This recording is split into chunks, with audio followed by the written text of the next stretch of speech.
সাবধান, কারণ আজকের রিভিউটা যেভাবে দিব যেকোনো সময় সবকিছু একেবারে বরবাদ হয়ে যেতে পারি।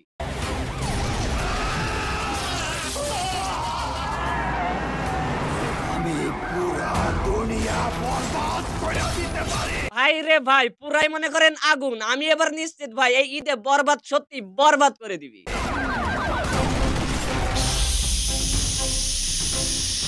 মানে আগে তো তুফান আইছিল ঝড় নিয়ে, কিন্তু এবার বরবাদ আইছে সবকিছু একেবারে শেষ করে দিতি। অতীত নিয়েও ভাবি না।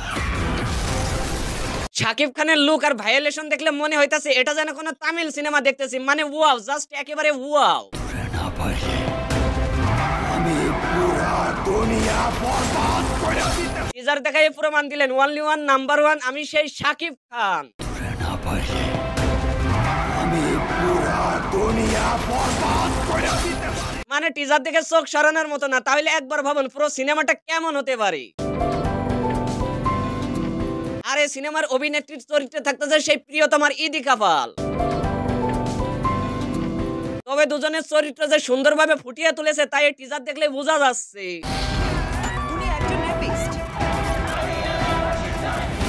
বাই দ্য ওয়ে, আমার কেন জানি মনে হইতাছে এই সিনেমার পরিচালক বর্তমান সমাজের অসঙ্গতি এই সিনেমার মাধ্যমে তুলে ধরার চেষ্টা করেছে।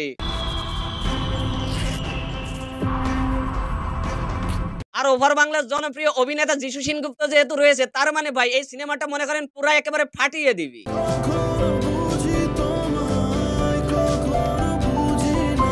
তবে টিজার দেখে যা মনে হইতাছে ধরে না পারলে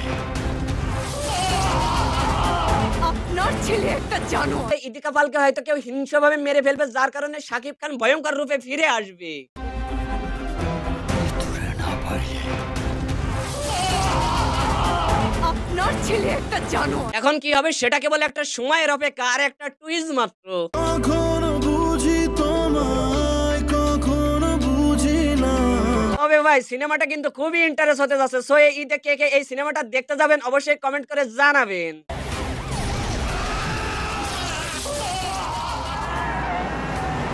আমি পুরা দুনিয়া বরবাদ করে দিতে পারি। ওয়েট রিভিউটা কেমন লাগলো? যদি ভালো লাগে তাহলে লাইক করবে, আর যদি এমন রিভিউ পেতে চাও তাহলে অবশ্যই চ্যানেলটা সাবস্ক্রাইব করবে।